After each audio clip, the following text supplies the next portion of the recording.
안녕하세요. 돈데 그만. 돈대 기리기리 돈대 기리기리 돈대 그만! 오늘은 창업을 준비하시는 많은 분들께 정말 도움이 되는 돈 되는 정보를 알려드리는 시간을 가져보도록 하겠습니다. 창업 꿀팁이나 사업성 같은 내용인가요?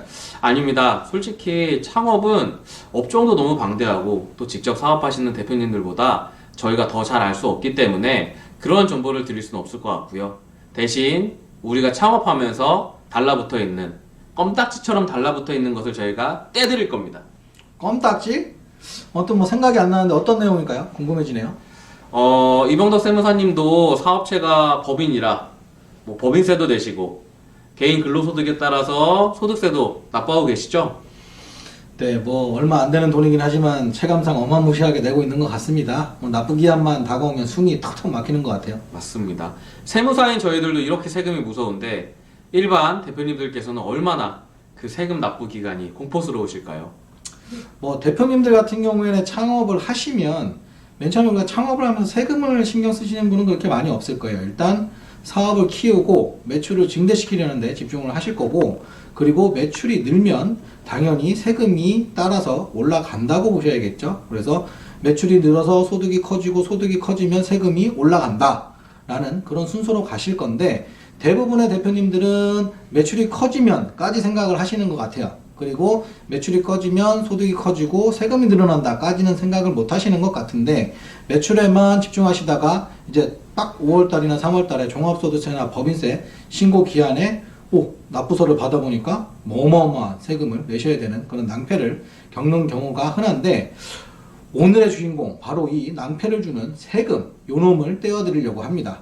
사업엔 반드시 따라붙는 세금, 이 종합소득세랑 법인세를 5년 동안 한 푼도 안 낼 수 있다. 믿으시겠습니까? 헐. 헐. 그러다 잡혀가는 거 아니에요? 탈세범 이런 거 있잖아요. 이게 우리가 정말 말도 안 되게 세금을 안 낸다 그러면 탈세겠지만, 세법에는 일정 요건을 달성을 하시면 5년간 종합소득세 및 법인세를 100%에서 50% 감면을 해주는 조세 특례 제한법상 조항이 있습니다. 그래서 오늘 말씀드릴 부분은 이 세법에 따라서 적정하게 내가 감면을 받는 거기 때문에 탈세가 아니고 절세다라고 생각하시면 될 것 같습니다. 네, 좀 어려운 내용이지만 그래도 정확한 명칭 저희가 좀 알아보고 가야 될 것 같은데, 지금 말씀 주시는 조특법상 세액 감면 정확한 명칭이 뭘까요? 이 명칭은 조세특례 제한법상 제6조 창업 중소기업 세액 감면인데, 창업 중소기업 또는 청년 창업 중소기업 세액 감면이라고 생각하시면 됩니다. 네, 현재 인터넷 포털 사이트에 청년 창업 중소기업 세액 감면으로 검색을 하시면 무수히 많은 글들이 조회가 됩니다. 이게 저희 세무사들이야 읽어보고 알아듣지 일반인들은 정말 이해하기 어려운 단어로 많이 서술되어 있는데요. 그래서 저희가 좀 더 간략하게 도식화시킨 표로 이미 창업한 대표님들께서 내가 해당이 되는지, 혹은 이제 창업을 준비하시는 대표님들께서 이 순서대로 내가 해당하면 되겠구나 라고 생각하실 수 있도록 안내를 드려보도록 하겠습니다. 저도 이걸 준비하면서 공부를 하는데 상당히 복잡해요. 상당히 복잡하고 조건도 까다롭고 한데, 일단 세부적인 사항은 어차피 케이스 바이 케이스로 들어가야 될 것이고요. 공통적으로 내가 기본 사항에 들어갈 수 있는지에 대한 체크, 그 부분을 저희들이 말씀드리려고 하는 거기 때문에 이걸 지키면 무조건 나는 100% 세금을 안 내도 된다 라기보다는 이 정도에 들어왔을 때는 나는 세금을 안 내는 상황으로 갈 수 있겠구나, 이제 실제적으로 한번 제대로 따져보는 사업장은 될 수 있겠다 정도로만 생각을 하시고, 저희들이 이제 이 영상에 같이 올려드리는 지금 순서가 1부터 8까지 되어 있는데 1부터 8까지의 조건들에 부합을 하시는지를 보시고, 거기에서 나는 부합이 된다, 해당이 있다 하셨을 때 나는 이제 세무사랑 심도 깊은 상담을 통해서 5년 동안 세금을 안 낼 수 있는 상황에 들어가는지를 정확하게 판단해 보시면 좋을 것 같습니다. 네, 방금 말씀 주신 1에서 8까지의 내용 하나하나 상세하게 저희가 좀 짚어보고 가겠습니다. 첫 번째, 감면 대상 지역에 해당하는가? 감면 대상 지역이 뭔가요?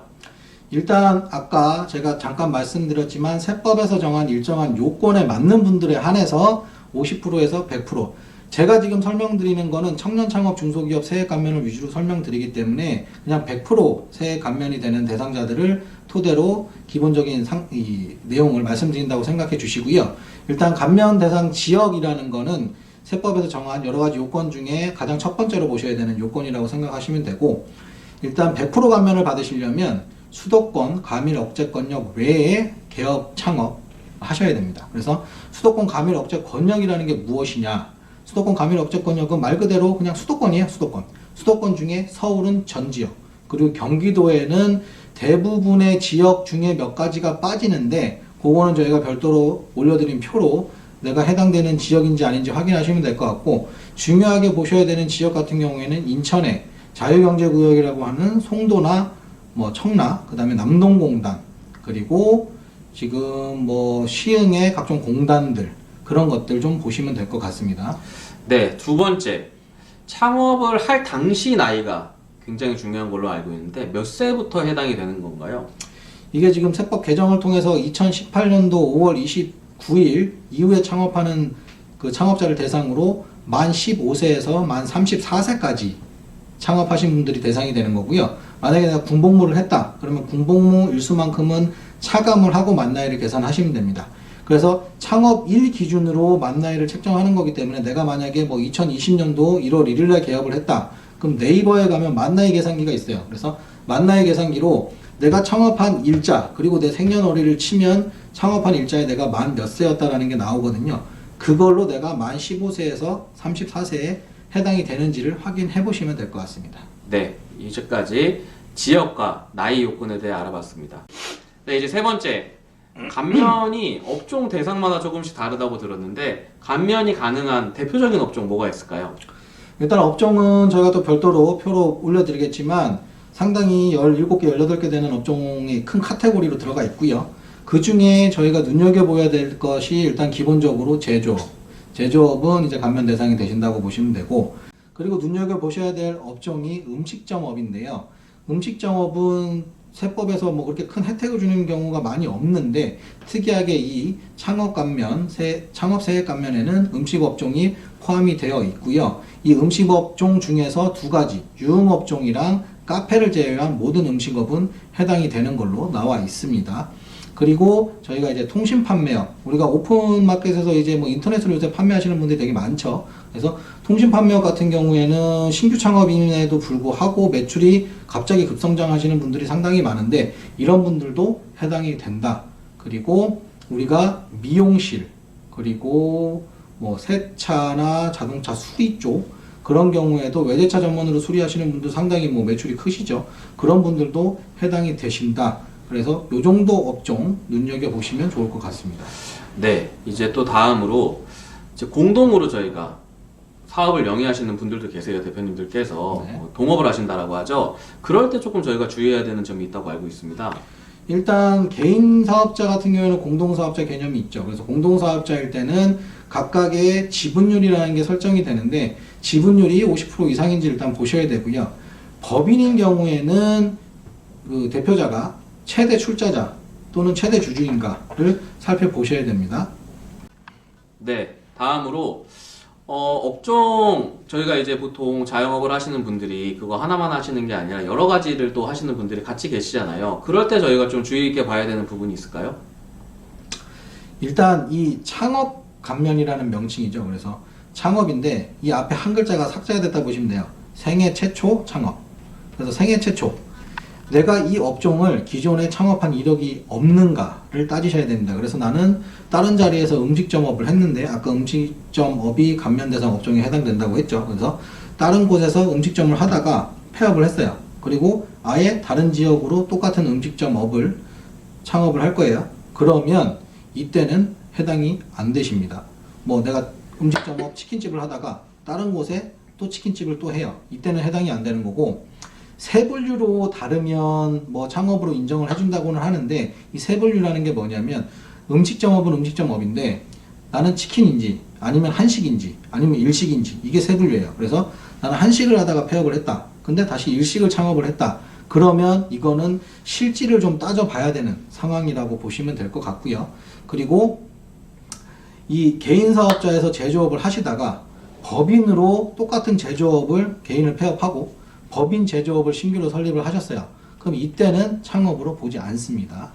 동일한 업종을 창업한 경우에는 인정을 안 해주기 때문에 기존 창업 이력을 꼭 따져 보셔야 돼요. 그리고 내가 만약에 음식점업을 하다가 새로 다른 자리에 제조업을 했어요. 이거는 뭐 업종이 다르니까 업태도 다르고 업종도 다르니까 창업으로 인정을 해주겠죠. 그런 기준으로 생각을 하시면 될 것 같습니다. 네, 뭐 너무 세세하게 자세한 내용들을 설명을 해주셨습니다. 그리고 마지막, 전 이거를 정말 주의 깊게 좀 말씀드리고 싶어요. 사업용 계좌, 여기서도 문제가 좀 발생할 것 같습니다. 사업용 계좌 어떻게 좀 저희가 처리해야 될까요? 이게 영상 순서가 어떻게 올라갈지 모르겠는데 저희가 사업용 계좌에 대한 영상을 또 찍은 게 있어요. 거기에서 사업용 계좌가 왜 중요한가에 대해서 설명을 드렸는데 이런 창업 감면이든 어떤 세액 공제든 내가 감면 및 세액 공제를 받기 위해서는 의무적인 사항들을 이행해야 되는 경우가 있어요. 그 중에 가장 중요한 게 사업용 계좌를 세무서에 신고해야 되는 이 부분이라고 생각하시면 됩니다. 그래서 저희가 그전 영상에도 사례를 들었지만 10억이라는 세금, 안 내도 될 세금을 납부를 해야 되는 상황으로 가는, 그래서 나는 뭐 100% 다 감면을 받을 수 있는데 이 사업용 계좌 하나 등록을 못 해가지고 세금을 다 토해내야 되는 상황으로 갈 수도 있다. 그렇기 때문에 반드시 사업용 계좌는 창업하면서 바로 계좌를 세무서에 신고를 하셔야 된다라고 생각하시면 됩니다. 네, 지금까지 이병덕 세무사님을 통해서 청년 창업 중소기업 세액 감면에 대해서 저희가 알아봤습니다. 네, 지금까지 이제 많이 설명을 해주셨는데, 저는 진짜 이러한 많은 이런 세제 혜택들을 이제 대표님들이나 사업주님들께서 많이 혜택을 좀 가져가셨으면 좋겠어요. 세무사님은 좀 어떻게 보시나요? 아니 이게 내가 5년 동안 세금 걱정을 안 하고 진짜 사업체를 집중해가지고 매출만 그냥 올리면 되는 상황인 거잖아요. 내가 뭐 세금이 1억이 나오는지 10억이 나오는지 내가 매출이 100억이 되고 200억이 되더라도 세금은 일단 안 내고 간다라는 생각이면 그 세금을 아낀 돈으로 다시 재투자를 해서 자산을 취득하든 이 사업을 더 키울 수 있는 기회들을 만들 수 있는 그러한 세제 혜택이라고 보시면 될 것 같아서 이 부분은 해당이 되시는 분들이면, 그리고 약간 좀 애매하거나 내가 이걸 어떻게 해야 되는지 잘 모르는 상황이다. 그러면 세무사라는 전문가들이 있기 때문에 그분들한테 미리 컨설팅을 받으시고 사업자 등록을 하시는 그 순서로 하셔야 나는 세제 혜택을 진짜 문제없이 다 받을 수 있다. 이게 지금 생긴 지 얼마 안 돼서 그렇게 많은 다툼은 없는데 앞으로 다툼이 엄청나게 생길 거예요. 그래서 이 100% 감면이라는 게 거의 세제 혜택에서 거의 김지현 세무사님도 많이 못 들어보셨죠? 그렇죠. 네, 100% 감면은 정말 처음 들어보는 얘기라고 네. 생각합니다. 그래서 이게 세제 혜택이 엄청난 거기 때문에 뭐 최저한세도 없고 농특세도 없고 이건 그냥 세금 다 안 내는 거기 때문에 이 부분에 대해서 세무서가 그냥 가만히 다 인정해 줄 리는 없어요. 그래서 처음부터 모든 요건을 갖춰서 창업을 했느냐, 이게 가장 중요한 쟁점이 될 것이고, 본인이 납세자 본인이 판단하기 힘드실 때는 당연히 전문가인 세무사와 상담을 하신 후에 진행을 하시는 게 세금을 가장 절세할 수 있는 방법이다 라고 생각하시면 될 것 같습니다. 네, 이 영상을 시청하시는 사업주님 또 대표님들께서 댓글로 궁금하신 점을 남겨주시게 되면 저희가 정리해서 차후에 질문에 답해드리는 시간을 따로 마련해 보도록 하겠습니다. 네, 그러려면 질문을 많이 올려주셔야겠죠. 많은 댓글 부탁드리겠습니다. 네, 오늘 저희가 청년 창업 감면에 대해서 알아보는 시간을 가져보았습니다. 네, 점점 이 시간만 기다리시는 분들이 많이 생겨나고 있습니다. 네, 청년 세액 감면, 청년 창업 세액 감면. 한 줄로 요약하면 어떤 건가요? 5년 동안 세금 아껴서 부동산 삽시다. 네, 이상 마치겠습니다. 감사합니다.